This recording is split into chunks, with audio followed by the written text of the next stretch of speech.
Bonjour à tous, j'espère que vous êtes en forme, que vous allez bien. Depuis le temps que je ne vous ai pas posté un podcast.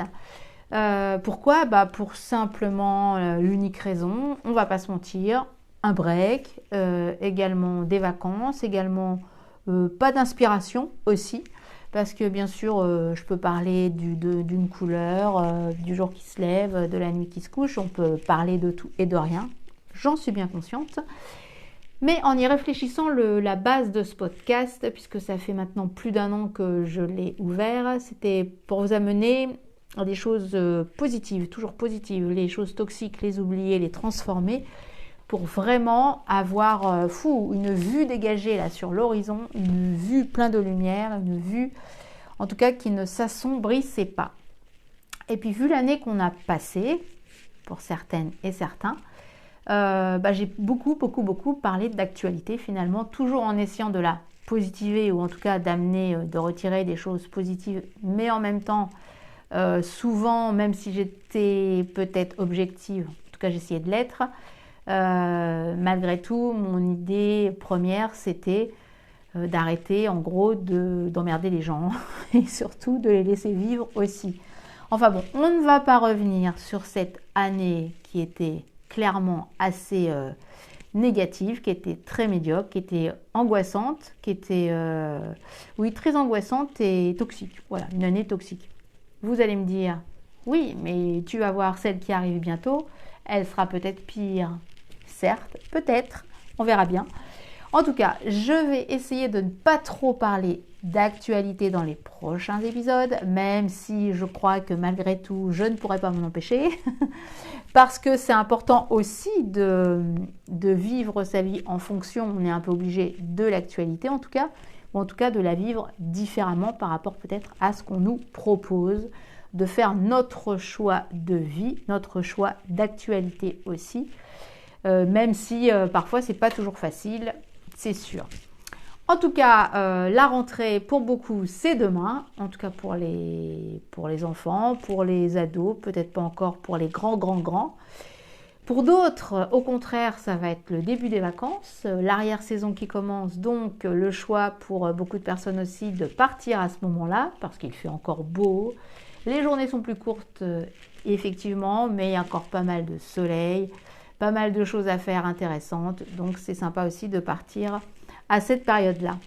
Donc, comme je vous disais, ça fait plus d'un an que j'ai commencé ce podcast et je me pose la question à savoir, est-ce que je continue dans ce même thème qui était vraiment de transformer toutes ces idées noires en idées positives, ou en tout cas d'essayer de voir la lumière, d'apporter de la lumière plutôt que de toujours être dans la noirceur. Donc, moi, je sais que j'essaie de fonctionner comme ça le plus possible.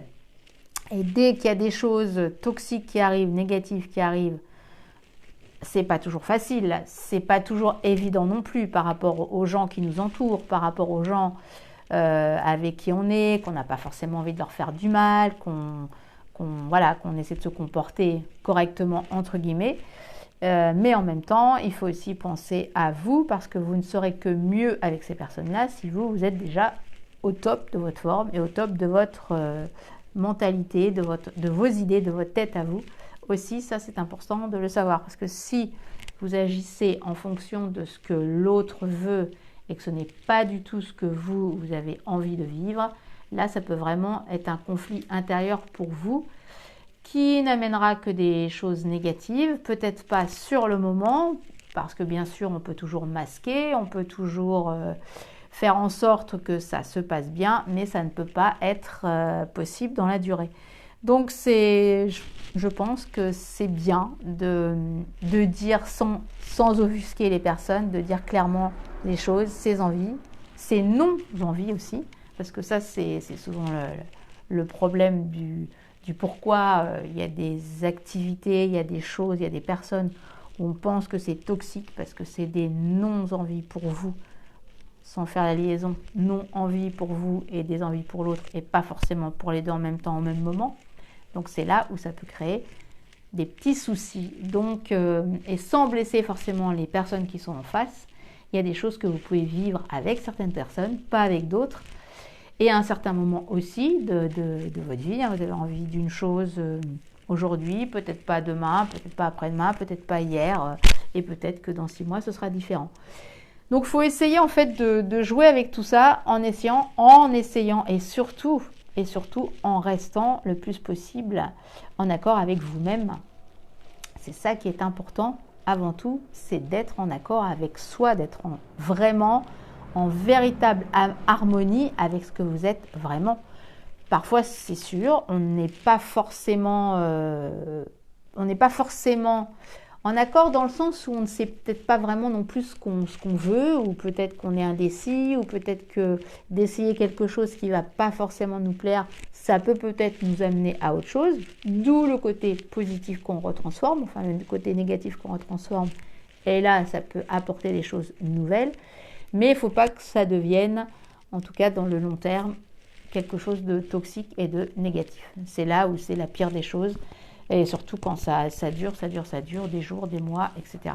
Mais parfois, c'est un engrenage et c'est parfois difficile de revenir en arrière ou tout simplement de vivre autre chose. C'est aussi ça le problème. Alors, le blabla, c'est bien beau tout ça, vous me direz. Mais alors, qu'est-ce que je propose pour les prochains podcasts? Eh bien, c'est aussi la question du jour. Vous, qu'est-ce que vous attendez de débat? Vous me direz, on n'attend rien, c'est bon, laisse-nous tranquille, on s'en fout de tes podcasts. C'est aussi peut-être l'idée. Eh bien, il n'y a pas de problème, je parlerai toute seule.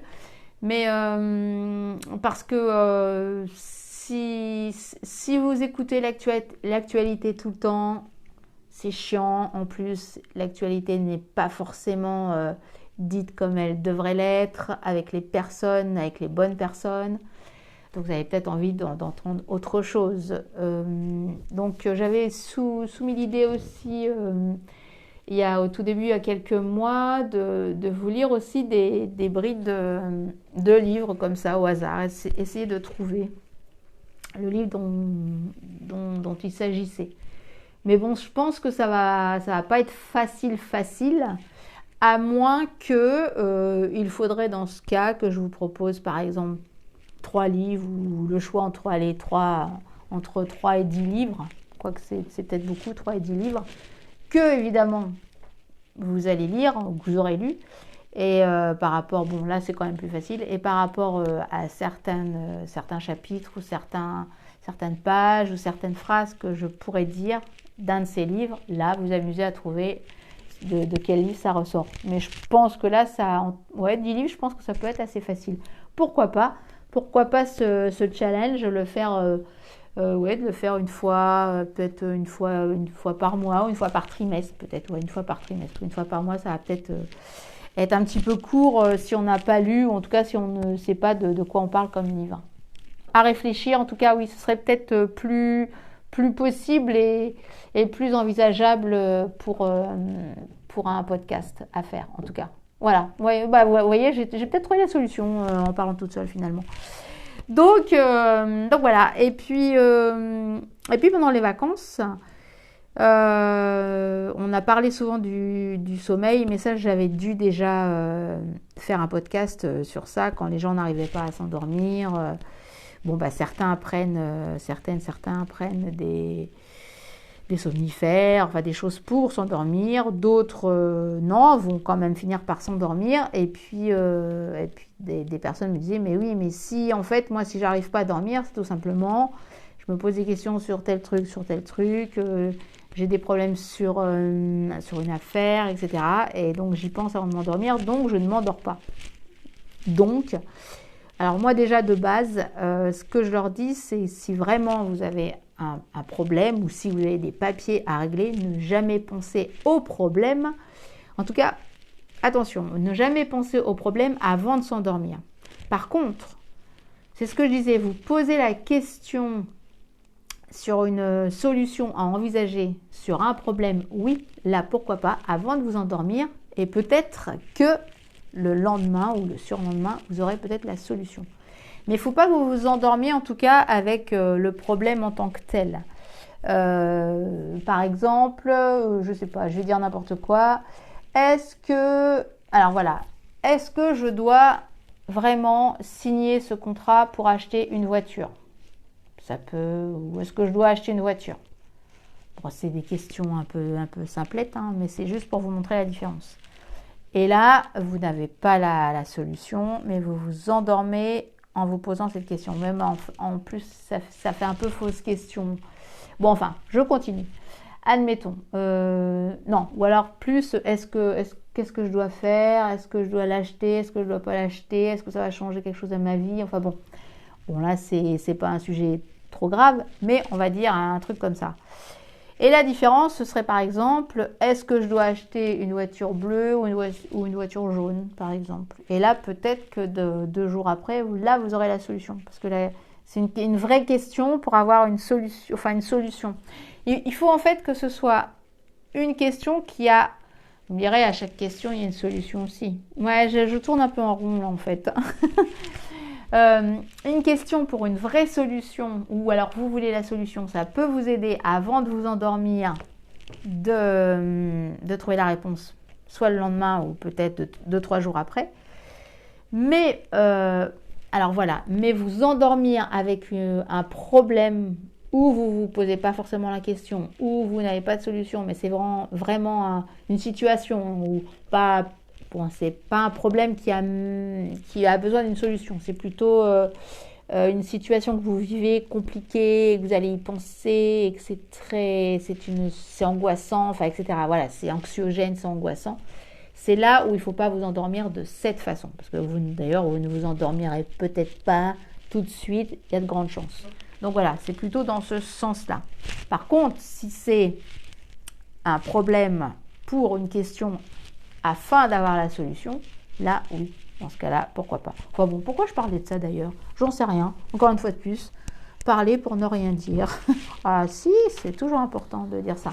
Oui, non, parce qu'on parlait du sommeil et des petits problèmes pour s'endormir. Donc, pour éviter de prendre des choses chimiques pour s'endormir, plusieurs aussi solutions. Respirer, essayer de vraiment trouver sa respiration avec le ventre. Sinon, essayez effectivement des tisanes. Vous allez peut-être faire un petit mélange de lavande, de camomille, de tilleul, enfin des choses, des plantes en tout cas, qui ne risquent pas de vous faire du mal, qui ne risquent pas une accoutumance non plus, et peut-être qui vont vous apaiser. Mais sinon, pourquoi pas justement relire un texte qui vous a plu, une histoire, où là, ça va peut-être vous endormir. Quelque chose qui vous apaise, allez vers l'apaisement, des sons, une musique qui vous apaise. Ça peut aussi vous aider. Donc voilà, par exemple. Donc on a parlé du sommeil, quoi d'autre encore? Enfin bon, en fait voilà, l'objectif c'est toujours quand même d'essayer de retirer le positif de chaque chose, de chaque situation, de chaque minute. Et puis ne pas culpabiliser quand on veut rien faire, tout simplement. Il y a des gens pendant les vacances, et ils me disent, mais moi honnêtement, pendant les vacances, c'est peut-être aussi parce que je travaille toute l'année, enfin. Est-ce que tu fais quoi pendant les vacances? Tu fais du sport, tu visites des trucs? Oui, ça peut m'arriver, bien sûr, de visiter des trucs à droite, à gauche, que je connais pas, ça, bien sûr. Je parle surtout des vacances d'été, quand c'est des vacances où là, c'est plus pour une visite, ça, c'est différent. Mais vraiment, un break d'été où là, c'est après, entre guillemets, une année de boulot. Et c'est vrai que moi, j'adore ne rien faire, quoi. Me poser sur une plage, lire un bouquin ou juste rêver, juste sommeiller, dormir. Le sport, oui, je fais ça toute l'année, donc j'en fais rarement, à part un footing, bien sûr. J'essaie quand même d'être régulière de ce côté-là. Mais avant tout, vous reposez. Pourquoi faudrait être absolument tout le temps, faire un truc dans le mouvement, etc. etc. Si c'est le choix de certaines personnes, évidemment, bien sûr, faites-le. Mais ne le faites pas parce qu'on vous a dit ou on trouve bizarre que vous ne fassiez rien de vos journées. Profitez de ne rien faire ou profitez justement de faire des choses que vous ne faites pas en famille, avec vos enfants, etc. Mais si vous voulez ne rien faire tout simplement, ne pas culpabiliser, c'est bien aussi. C'est bien de se poser tout simplement. ne pas faire absolument ce qu'on vous dit de faire, encore une fois de plus. J'en reviens à l'idée de départ, toujours aller par rapport à vos envies, à vous. Plus vous irez vers ce que vous êtes, mieux vous serez avec vous-même, mais aussi avec les autres, évidemment. Bon, ben, je crois qu'on a fait le tour pour aujourd'hui. Donc voilà, c'était une pré-rentrée. Bon, bah, toujours en gardant le même esprit, hein, d'aller vers les choses positives. J'essaierai de parler un peu moins d'actualité parce que ça peut parfois être un peu gonflant quand même. Et puis voilà, et puis bah, encore une fois de plus, hein, comme j'adore l'impro, je serai toujours dans l'impro au jour le jour. Et voilà. En tout cas, j'espère que vous allez passer une belle rentrée, une belle continuation, plein de belles journées, plein de belles nuits, plein de beaux jours. Et surtout, soyez positifs toujours. Allez, ciao, ciao!